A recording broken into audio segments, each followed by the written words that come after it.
Are you done packing yet? Please make it quick. We plan to remodel your rooms once you move out, my oldest son's wife, Sarah, said impatiently, not even offering to help us pack.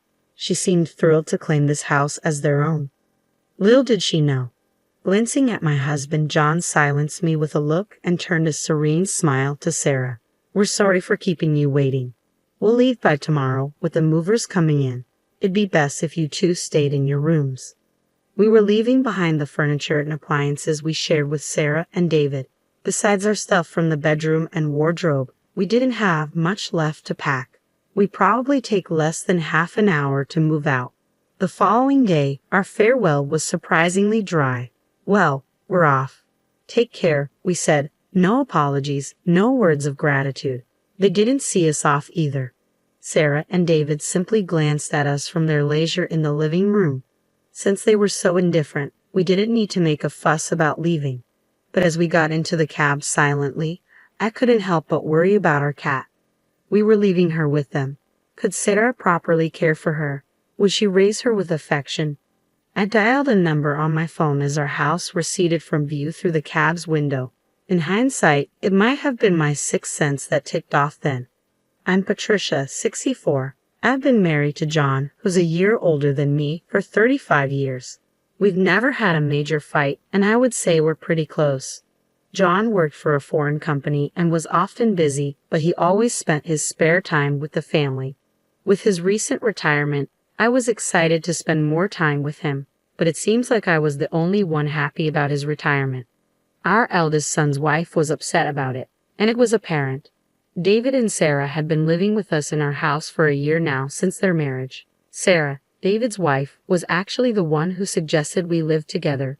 We have a subway station nearby, and with a well-developed public transportation system in our area, commuting to work and going for shopping is pretty easy, which is why Sarah loved our place. My husband John and I had initially been reluctant, considering they were newlyweds, but we eventually gave in, leading to our current situation. Not even in our wildest dreams did we think things would turn out this way. What on earth are you thinking? That was one day about 2 months after John retired from his company. Just as I had returned from shopping, I heard John's booming voice and froze in the living room. John was scolding our eldest son David, who was sitting on the couch. It was unusual to find John this angry, since he's usually calm and gentle. What's going on? With a heavy sigh, John turned to me. David was rummaging through my bag and stealing money from my wallet. What? Apparently, he lost big on a trifecta bet at the Kentucky Derby and is strapped for cash. With that, John snatched a few dollar bills and his wallet from David's hand. It was indeed John's wallet. I was sure of it because I had given it to him as a gift on our 20th wedding anniversary. The fact that David was holding the wallet and money was undeniable proof that what John said was true. David, didn't you quit wagering on horses? You lost big before and swore you'd never do it again. So why? Whether he heard me or not, David just continued to watch TV without responding. Ever since he was a child, he would often ignore us when we lectured him or talked about something that didn't interest him. There were times that he didn't remember the things I've told him verbally. This time was no different, and it seemed my pleas had no effect. However, even without an answer from David, I had a hunch about why he had started betting on horse racing again. Oh, it must be Sarah. David never cared about horse racing to begin with. He would never stoop so low as to take money from someone else's wallet, and he had never committed any crime like shoplifting. If I asked what caused such a drastic change in David, who was a hard-working office worker, I would answer without a doubt. It was meeting Sarah. Sarah is a bright and active woman. When we were first introduced to her, I hoped she would help bring David, who was introverted, out of his shell. But back then, I never knew about her hobby, that she was a huge fan of horse racing, and that her sense of spending is completely off-kilter. You heard your mother talking, so why don't you at least say something? Said my frustrated husband as he turned off the TV. At that, David finally opened his mouth. Shut up. I've paid you back, so stop nagging me. Besides, what's got you so worked up about a couple of $100 bills? What? I was actually surprised at how light your wallet was. You've really gone downhill, haven't you, Dad? Well, I'm retired, so what did you expect? How lame. With that, David left the living room. I almost tried to stop him, but my husband held me back. I'm at fault too for carelessly leaving my wallet around. Besides, repeatedly scolding him isn't going to help. But his attitude is far too unacceptable. This is too much. John has never been the kind of person to flaunt his role as the main breadwinner of the family. But it's a plain fact that it's thanks to him that we are able to maintain our lifestyle, and he provides for David and his wife as well. They're able to save on rent and living expenses as well, since they always come up with an excuse not to contribute to the household's expenses. So it's my husband who's been covering the majority of our expenses. And yet, instead of respecting John, David disparaged him. David's comments were unacceptable, but I was also enraged with his wife for introducing him to gambling. A few days later, still feeling uneasy, I decided to ask David's wife directly. It seems like David is struggling with money lately. Do you know anything about it? Oh, he apparently took a big hit at the Kentucky Derby. You knew about it? Yeah, after all, I was the one who suggested we go together, she admitted. Just as I thought, sure enough, David had been drawn back into horse racing by Sarah. Why would you do such a thing? David was trying to quit horse racing, I interjected. Is that so? I had no idea. Please, Sarah, I'm begging you not to invite David to the horse races anymore. If this keeps up, won't you be in trouble too? Well, we each have our own earnings and we're just doing what we like, so I have no problem with it, she replied nonchalantly. I was taken aback by her reply. Certainly, both David and Sarah, as a couple, were earning their own money and could spend it on whatever, as long as they had food, rent, and clothing covered. But you two are a married couple, right? You might even have kids in the future. For their sake as well. We've decided not to have children. We don't want to give up the things we love just to be tied down raising a kid, she revealed. I was shocked again by her response. There was too much information to process all at once, but in a way, it made sense. Having children would require them to have more savings by tens of thousands of dollars, which is probably why they could be so careless with money. But even without children, a married couple is still a married couple. But as a couple, you should support each other when in trouble, right? David is in trouble right now. Well, why don't you, Patricia, and the rest of the family help him out? You're his parents and well off, right? Oh, are you living off your pension now? But you had your retirement fund, didn't you? My husband worked for a foreign company, so we don't have a retirement fund. Really? That's a bummer, she remarked casually. I thought you had a nice retirement payout. We don't. So I need you and David as a couple to be more financially responsible. To be honest, the living expenses are already quite a burden, and we can't afford to cover for you guys anymore. Isn't that David's fault for losing? I can't take responsibility for that. But anyway, we can't right now. I was unable to secure a promise to support David and found myself ejected from David and Sarah's room. A week passed, and David's financial problems remained unsolved. Was he so desperate that he had to pilfer money from his parents' wallet? Shouldn't we help him before he resorts to illegal activity? I discussed it over and over with my husband John, but in the end, this was the result of us spoiling him in the past. John convinced me that we needed to be firm this time for his future's sake, and I had to agree. We were providing him breakfast and dinner, and he had a pass for commuting to work. The goal was simply to have him make it until his next paycheck.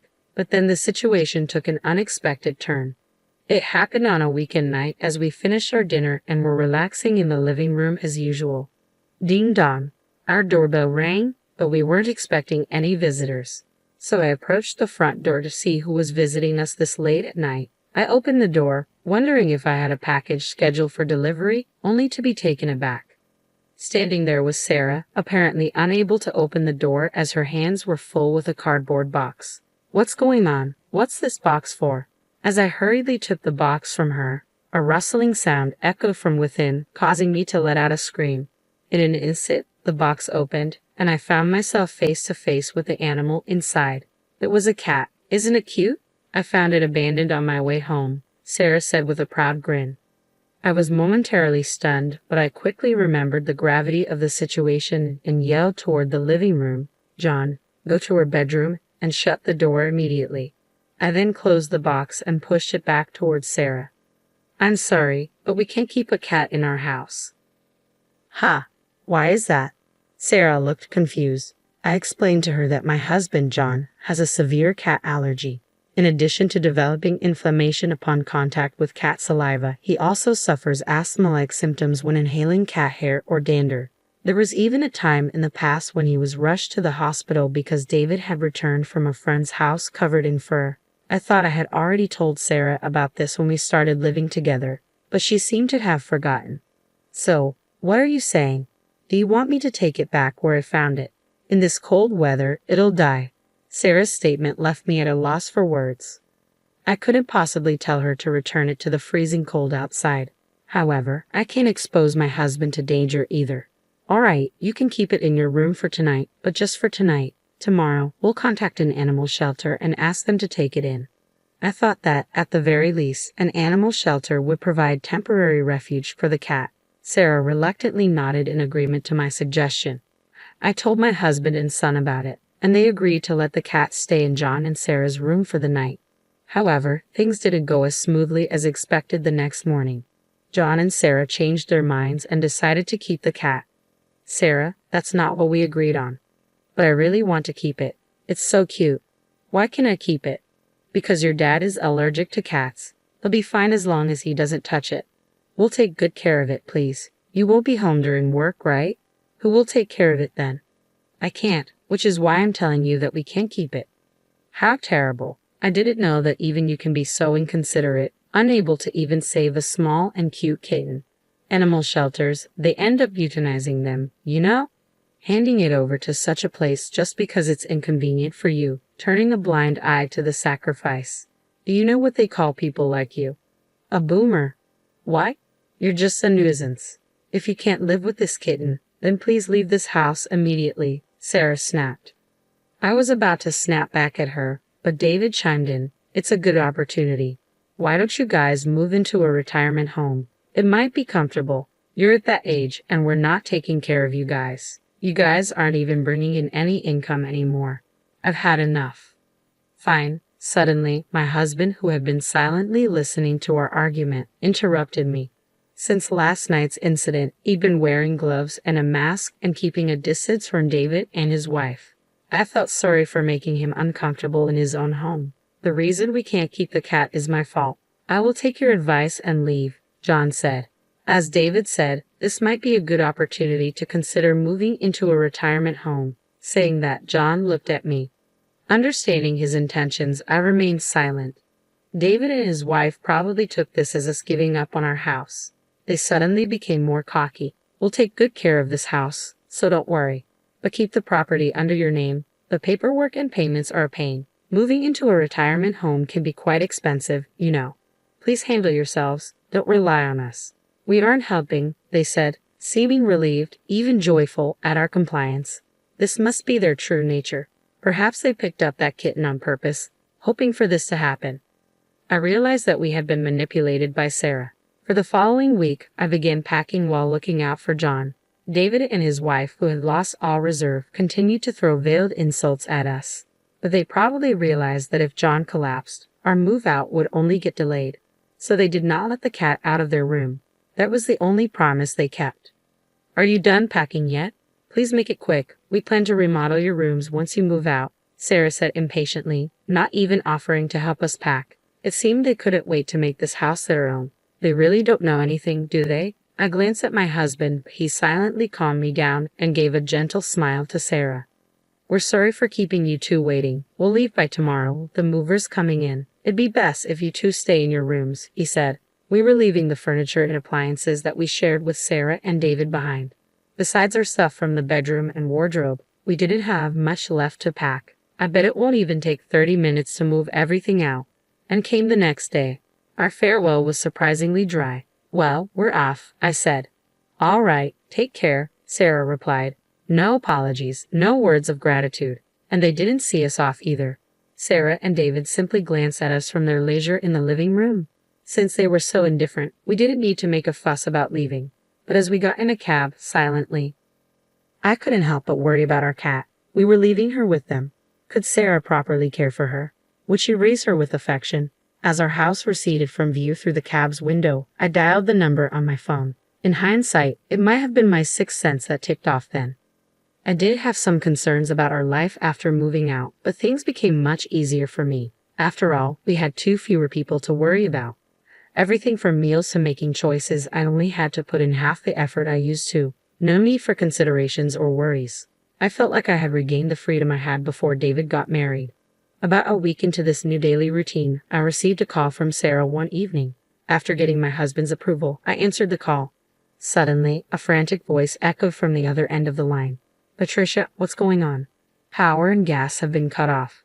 It seemed that she had just gotten home. She was so flustered that the call had accidentally switched to video, but all that could be seen on the screen was the light from a flashlight moving around in a pitch-black room. I couldn't see her face.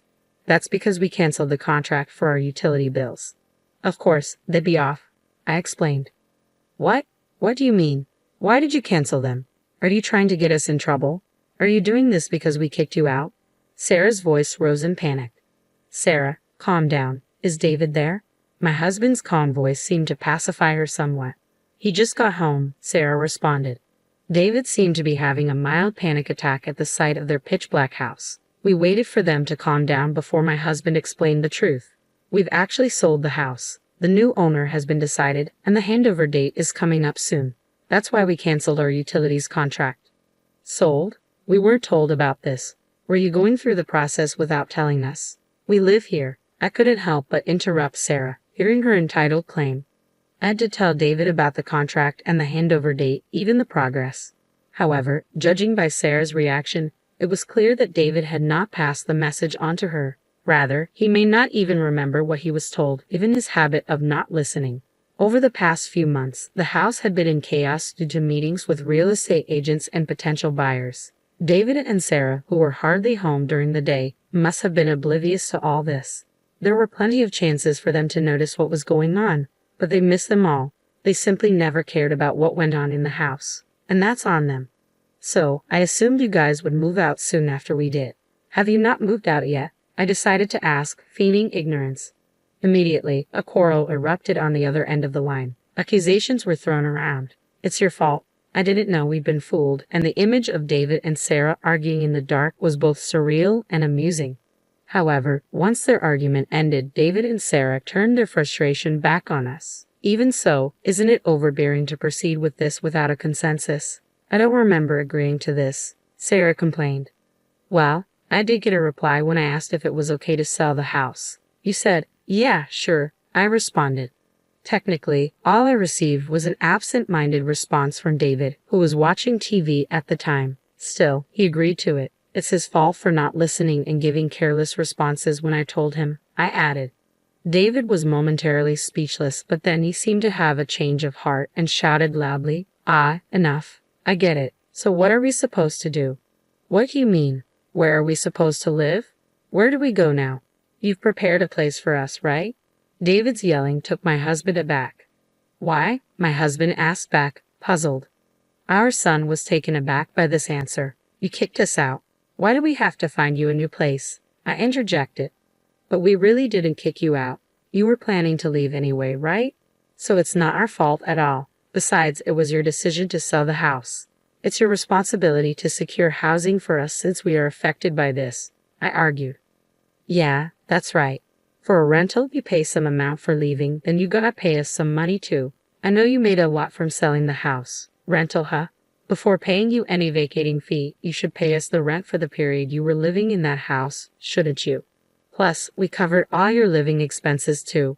Let's have you pay all of that upfront, including rent and living expenses. It'll be about $7,000 for a year. You can pay it right now, can't you?" David and his wife remained silent with a groan. Considering David's financial situation, we were well aware that they were tight on money. Realizing that we had the upper hand, David started apologizing to appease us. "That's right, we should be the ones to pay first. But we don't have the money right now, so we can't. So, to make sure we can pay you back properly, why don't we live together again?" he suggested. "Yeah, that's right. Please tell us where you're moving to. We'll move in with you guys right away," Sarah chimed in. I sneered at them. "No, we can't live with a cat. Wasn't that the reason you kicked us out? We'll get rid of the cat right away," they offered, their selfishness evident. Feeling deeply sorry for the cat at their excessively selfish words, I refused. "No, we can't live with a cat. Wasn't that the reason you kicked us out? As expected for David and his wife, the cat was nothing more than a tool to kick us out of the house. As long as it benefits you, you're willing to put others' needs over your wants. Doesn't that make you a boomer? I retorted, throwing their own words back at them. Sarah started to cry, but we had no obligation to be swayed by their tears. Besides, the place we moved into is an apartment for the elderly, so young people like you can't live there. You're the ones who suggested it, remember? I reminded them. After talking over them, I hung up. All I could hear from the phone was David and Sarah crying. In the end, we never heard an apology from them. Soon after that, the young couple left the house. Apparently, they had no savings and they both declared bankruptcy. Now, they live in public housing. When we returned to the house once for cleaning before handing it over, we were able to hear about David and Sarah from our friendly neighbor's wife. According to her, they had quite a hard time packing in a house without electricity, and as expected, they left the cat behind when they moved. Fortunately, I had asked the neighbor's wife to take care of the cat in advance, and she agreed. I offered to help her find a new owner for the cat, but she grew attached and decided to keep it. What was surprising was that David and his wife didn't get divorced. Those two were probably meant for each other. They might be eyeing my husband's inheritance, but we picked a pretty nice apartment. By the time we pass away, there will be hardly anything left. Finally, we were able to start living our life together as a couple without any interruption. The senior housing where we moved in has excellent services, with a gym, karaoke, and a pool. We even get served freshly made meals 3 times a day. And above all, there are many couples our age in the building. We have made a lot of new friends here, and we plan to enjoy our retirement years together.